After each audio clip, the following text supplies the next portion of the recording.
In this video, I'm going to give you 3 laws for multiplying your money. And these are the laws that's allowed me to build a life of my dreams and allowed me to help others generate millions of dollars in their portfolios, in their businesses. And just to give you context, this can work for you whether you have $1 million plus or you're working with just $5 in your bank account. Let's get into it. So how you do one thing is how you do everything. I actually love this quote. It's not perfectly true because there's people that are extremely successful that don't make their bed, or people that are very successful and have a really messy life in their car, let's say, but a super successful and well organized business. It really depends on the person. But there's a lot of truth to the fact when it comes to your values that you will do everything like you do one thing. One of the best profits I made growing up selling something and flipping it online was I found an Atari personal computer for just $8 at a yard sale. Then I listed it on eBay. I knew nobody was going to buy it in my local town. And within about 5 to 6 hours, I had somebody that wanted to buy it for $293. So I took the Atari, I went to the post office, and I started to ship it. And they told me that the shipping was going to be $199. So I told the guy, hey, I'm not going to ship this to you. I know I said it's free shipping, but $199, there's no way. You're in Germany. I didn't know that. And he said, no worries. What's your PayPal? Sent me $199, and I sold him this computer for $498. So I found it for $8 and I sold it for $498. Not only is it important where you're selling it in the market, because this guy was in Germany and nobody was going to buy it in my local town, but it was also important that I bought it for a good deal so I could sell it to the right market. That's why finding real estate markets is so difficult, because if you want to find a good real estate market, you're going to have to go do the research, find the market, and then there's thousands of people that are also investing in the market. And so it's harder to find real estate markets than it is to go actually technically buy something, like buy the house in a market that's super cheap and then sell it in a market that's super expensive. And that's what you can do with things that are digital. So the reason I'm sharing with you this principle is because there's 3 steps for you to be able to grow your portfolio, grow your wealth, grow your net worth. First principle is using the market to your advantage. You see, you can have the right skills, you can even have the right attitude, and you can even be working super, super hard. But if you're trying to invest in or trade in markets that don't have the attention that you need for you to be able to sell something for a profit, and doesn't have the investors there that are willing to spend money and that the money is flowing there, then you're not going to end up being able to sell whatever it is you're trying to sell in that market. The best way is to go to the markets where you know there's demand already and where you're seeing the trends starting to go, so that you can go ahead, rotate from markets that people are in that are starting to die and are declining, go into markets that are growing, and then be able to capitalize on new people coming into those markets or new trades that are available for you to be able to sell the good that you're offering. So in stock trading, that might look something like knowing there's a SpaceX IPO potentially, looking at space stocks early, and then seeing the 5, 10, 15x that happens as a result of all of the institutions moving money over to this new market. Another good example would be seeing that there's a huge demand for AI, going to the markets that are going to support the possibility for AI to grow, like energy, data centers, the semiconductors, the microchips, maybe even the quantum computers, and the servers, and all of those materials and minerals that are going to make it possible for the AI markets to grow. Positioning yourself in some of those investments before institutions actually know that this is the main market,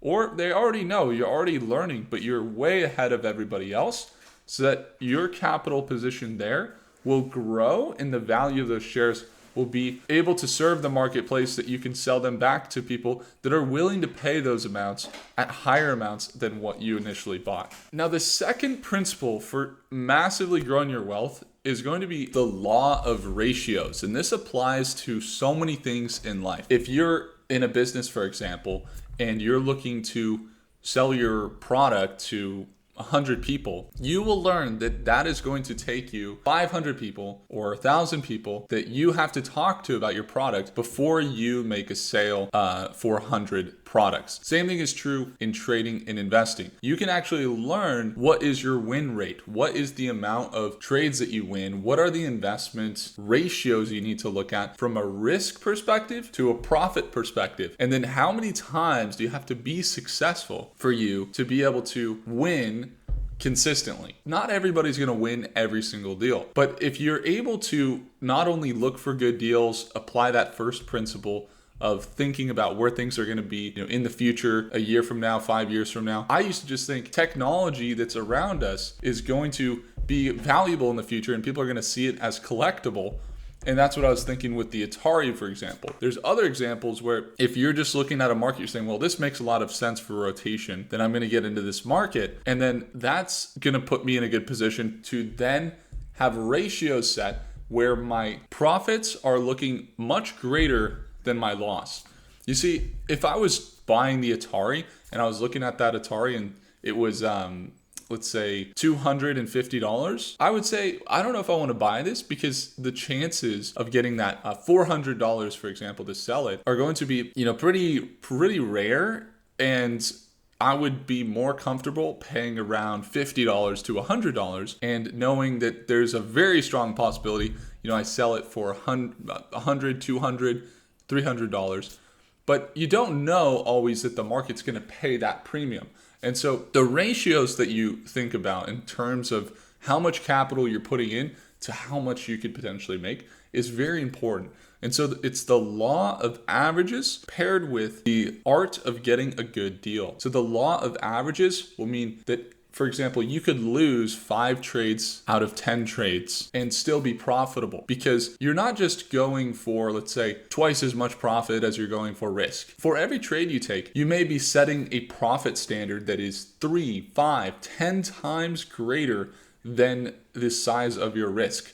So that you could lose, and lose again, but one properly executed trade for the amount of profit that you're going for ends up paying for all those losses and tacking on some profit for you. So there's really 2 parts to the law of averages. Number 1, you have to figure out how many trades and what is the ratio of deals you have to do. And this is when you're doing something at scale for you to get a given result. If it's not measurable, then it's not monetizable.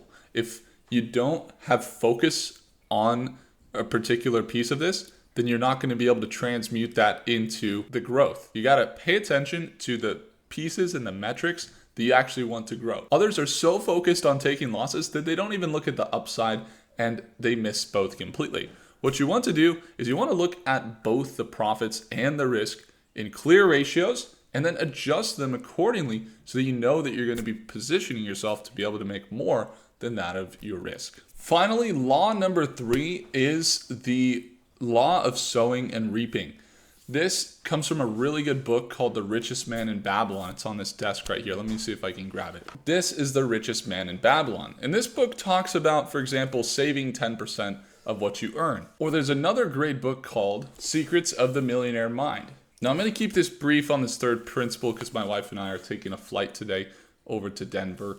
And we're going to be meeting with some friends before heading over to New York. And I'll tell you what, that this 2 paired together, these 2 are going to give you outsized returns for 2 reasons. Number 1, you want to increase your active income as an investor so that you have a nest egg and you have the ability to grow the amounts.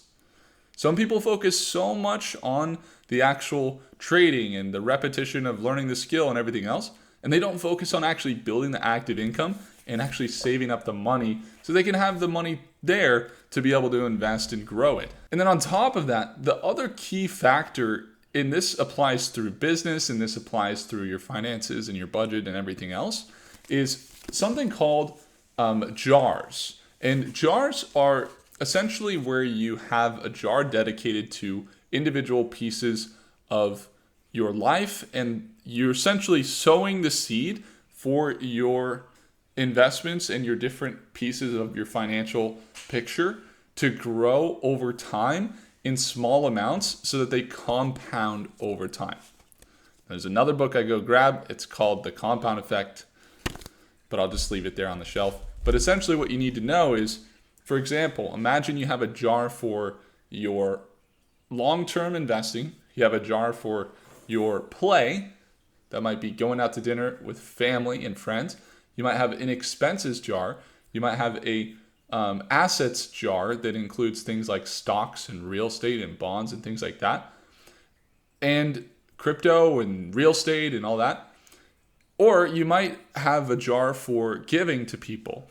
So we usually have about 5 to 6 jars, and we have all these jars split up with a percentage amount, and then we pair this strategy with not only knowing exactly how much is going into each jar, we pair this strategy with something that is really powerful for growing your long term, which is paying into the well first, or paying into the golden goose first. And that is going to be the Profit First formula. Now, this is also another great book that you have to look at. It's called Profit First. Essentially, what it goes over is that your liabilities or your expenses shouldn't be paid first.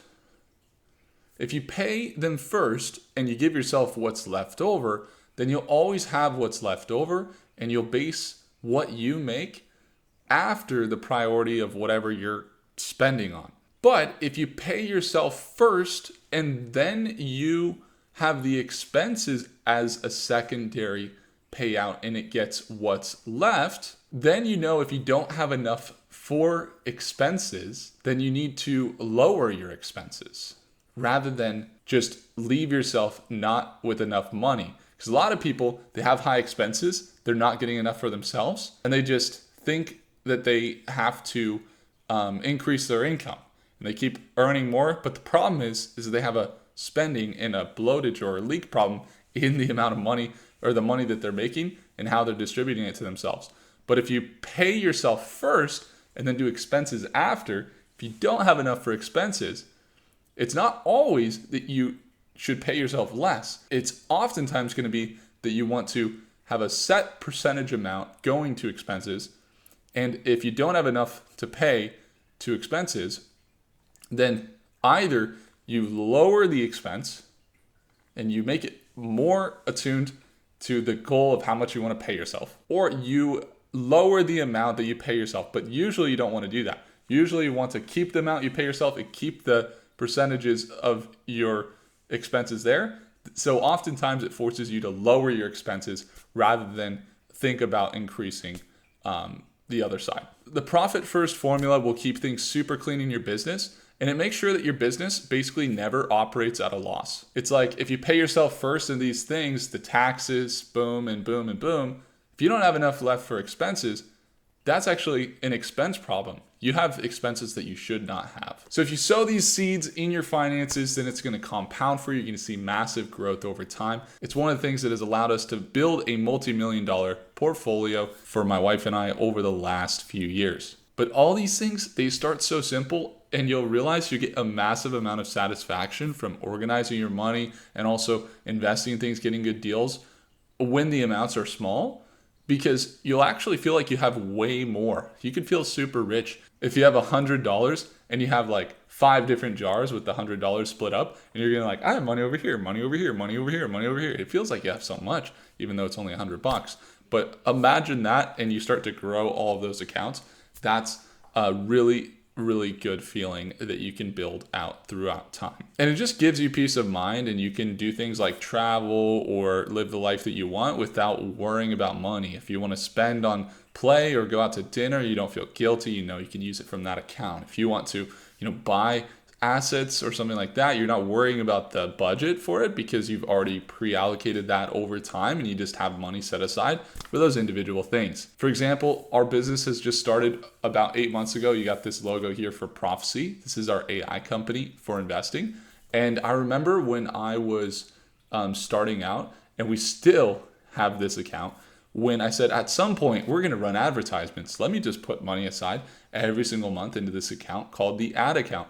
And literally, over a year has passed of just like consistent kind of like small amounts. And we have tens of thousands of dollars in this account that we still haven't touched. And I didn't even notice that we built it up. I just looked at it one day and was like, oh my gosh, what's going on over here? Because you just have this like consistent amount that you're putting in, and you don't even realize it. And then later on, when we decide to do ads, we're ready to push our brand out as we're getting out of beta and we're getting out of first access into more public. It's like, look at that. We have a budget allocated, and it doesn't hurt the bank. Doesn't make me feel like we shouldn't go out to dinner. Doesn't make me feel like we shouldn't be able to still invest in other things. And so just having that discipline of like setting up the jars and things like that will make a huge difference for your financial picture. So I appreciate you all. Thanks so much for tuning in. We do have something related to investing right now. It's called the 10K Trading Challenge. There will be a leaderboard of some sort, and I'm going to be trading $10,000 right in front of you for 5 days. If you'd like to see there, learn the skill of trading and investing, free to join the challenge in the first link below. And if you want to tune on in live to our daily live trading sessions as we do invest there daily, it's going to be the second link in the description below. If I earned your thumbs up, hit the like button. Do consider subscribing, and I'll see you guys in the next video. Take care.